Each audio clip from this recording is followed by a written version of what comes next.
लामो समयमा कांग्रेसको शासनकालमा पनि अर्थमन्त्रीलाई विशेषज्ञको विषय बनाइयो।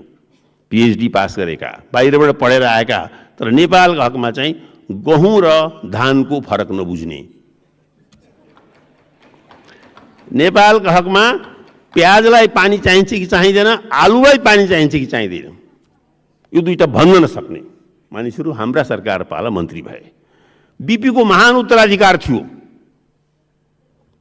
बीपीले प्रारम्भमा अल्मलिनु भयो, अलिकति पुँजीवादको प्रभावमा, अलिकति मार्क्सको प्रभावमा। पछि आफ्ना आखिरी वर्षमा बीपीले साफ भन्नुभयो, एक होइन अनेक पटक भन्नुभयो, विकासको यो मोडल हामीलाई चाहिँदैन जुन अमेरिकामा छ। किन चाहिँदैन?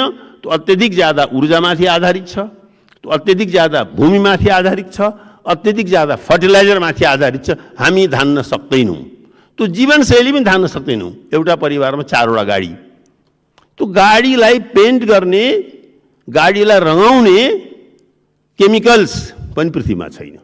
प्रत्येक नेपालीलाई अगर हामीले एउटा गाडी दिने हो त्यति पनि छैन। तर बीपीको त्यो कथनलाई साह्रै बिर्सिएर हाम्रा प्रधानमन्त्रीहरू हुनुभयो। उहाँले आफ्नाहरू बीचमध्ये पीएचडी गरेर मान्छे खोज्नुभयो, त्यो पनि भरसक अमेरिकाबाट, भरसक जर्मनीबाट बनाउनु भयो। फलस्वरूप हामी त्यो तथाकथित आधुनिकीकरणको, तथाकथित विकासीकरणको, तथाकथित वृद्धि दरको अन्धयुगमा प्रवेश गऱ्यौँ।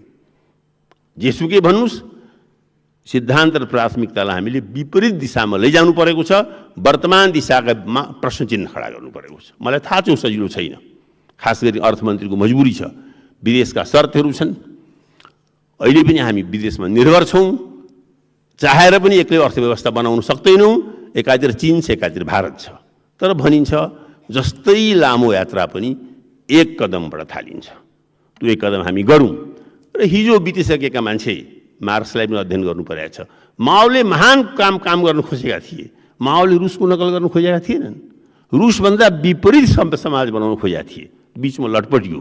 माओले जहिले पनि भनेका थिए जनताबाट सिक, जनतालाई सिकाऊ। हामीलाई जुदेखि कृषि गरिरहेका मान्छेलाई सिकाउनु, हामी जेटिए पठाउँछौँ। गाउँको अवस्था सबैलाई थाहा छ, सब चुनाव लडेर आएका छौँ, नलडेकोलाई पनि थाहा छ। गाउँको सिप र ऊर्जा कुनै समय नेपालको जनयुद्धमा गरी जस्तै त्यो गर्ने कुरा पनि यो बजेटमा दिनुहोस्। संसारमा जुन धारा चलिराखेको छ, नेपालले वैकल्पिक धारा ल्यायो। तपाईँले भने जस्तो दिखो अर्थव्यवस्थाको बाटो देखायो भने एकपटक फेरि म दोहोऱ्याएर भन्न चाहन्छु, नेपाल कमसेकम तेस्रो विश्वको लागि उदाहरण बन्छ। त्यसैले यसभित्र जुन अन्तर्विरोध युक्त कुराहरू छन्, एकापट्टि लाग्नुहोस्, कि त वृद्धि दरपट्टि लाग्नुहोस्, कि त सामाजिक न्यायपट्टि लाग्नुहोस्। अरूभन्दा बढी त के भन्दिनँ। यसमा म शास्त्रीय बहसमा पर्न चाहन्न, या होइन भने नेपालका लागि सुहाउँदो नयाँ शब्दावली गठन गरेर सिद्धान्तमा नभए पनि व्यवहारमा देखाउनुहोस्। त्यो समय छ। एउटा फेरि नयाँ अवसर आएको छ, गणतन्त्रको घोषणा भएको छ। एउटा नयाँ जे पनि गर्दाखेरि जनताले मान्ने अवस्था छ, त्यहाँ ढिलो नगर्नुहोस्। 1 वा 2 वर्ष मात्रमै ढिलो गर्नुभयो भने के हुन्छ यसै भन्न सकिँदैन।